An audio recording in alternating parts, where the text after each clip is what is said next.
It looked like they strapped her to a pole and tied her arms behind her back. They in a daggum neighborhood, they finna do this? They're gonna, this lady is gonna scream. Some of the stories that I'll react to have multiple parts to the video. So I'll watch a video that has multiple stories in it about the same subject. And the last time we reacted to one by Spooked, it was about cult stuff. Now, I didn't say occult because when you put the words together, it sounds like a totally different thing. Occult, or O-C-C-U-L-T, actually has to do with the supernatural side of things, whereas cult is just kind of like a group or religious effort, and this is a little bit different. So I'm not too sure what to expect on this one, but the last one was creepy and awesome. Listen, make sure to head on over to Spooked's channel, hit the subscribe button, hit the notification bell, and if you like reaction videos like this, click subscribe on my channel as well. Let's get into the story. There was a blood moon outside. I lived in the desert where the only light is the moon, so the lighting was truly spectacular. Wow. I turned off all the lights in my house and yard so I could get the best view. I went out to watch it. I was like all the others in the world who went out from 3 to 6 in the morning to see this exciting event. At first, it was really super bright, so bright that I couldn't see anything for the first few minutes after looking at it. Then it looked bigger and bigger, and the eclipse started. Slowly, the shadow of the earth covered the moon until it was dark red.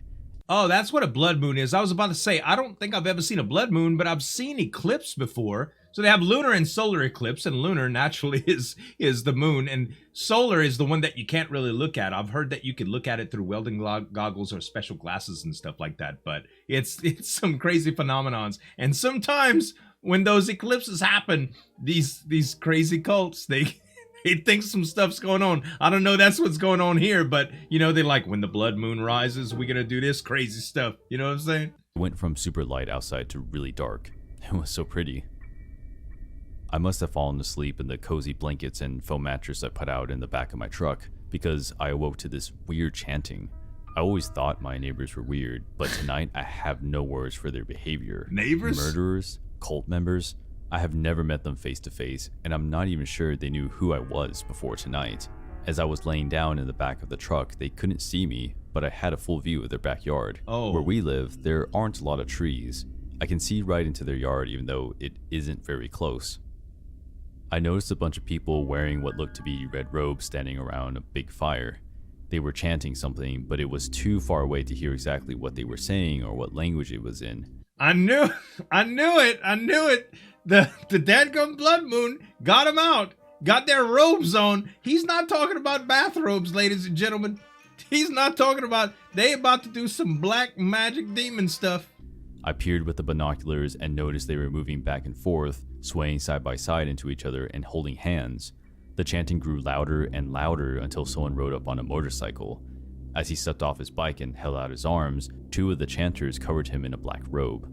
Whoa. I watched as they swayed to and fro in some kind of trance as he spoke. I couldn't hear what he was saying or even what their faces looked like, but I'm sure they were in some sort of hypnotic state. They held their arms up toward the moon and began chanting loudly. This I could hear. The sacrifice for Blood Moon is here. Kill her, kill her. What? A woman wearing one of the red robes was pushed out from the crowd and landed face first in front of the leader. She kneeled before him and then slowly rose as the 2 helpers pulled her to her feet. They yanked the robe from her body and she stood almost naked in front of the leader. The only thing covering her was a sarong around her hips. She held her arms up in the air and began to dance as they tossed some form of liquid on her. The woman didn't seem scared at all.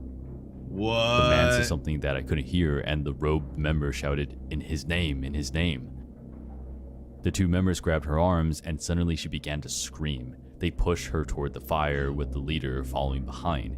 It looked like they strapped her to a pole and tied her arms behind her back. They in a daggum neighborhood, they finna do this? They're gonna, this lady is gonna scream. I stared in horror as a fire started underneath her and began to climb up her body. Whatever they put on her must have ignited the flames. As she screamed, I dialed 911. The cops weren't close at all, but I was outnumbered. I knew by the time I drove my truck toward them, she would still be dead and I would be murdered. As I hit the last digit, I watched, and suddenly they all looked down at their phones. I could hear them ringing. They looked at each other and around the barren field until they saw my truck and started rowing towards me. I jumped into the driver's seat of my truck What? and left that place. Luckily, they weren't fast enough to catch up. What the heck? Why would they have gotten alerted to his call for 911? Bruh. Burning stuff. You see, this is the type of stuff that I'm talking about. People do some crazy stuff in these cults, man. God, dog, that was creepy. Oh, I hope y'all like this story, guys. Make sure to go over to Spook's channel, hit the subscribe button, hit the notification bell, check out the rest of his content. He's got some really, really great stories. Thanks. I love y'all. I'll see y'all next time. This is Zueljin signing off, and we'll see you next time.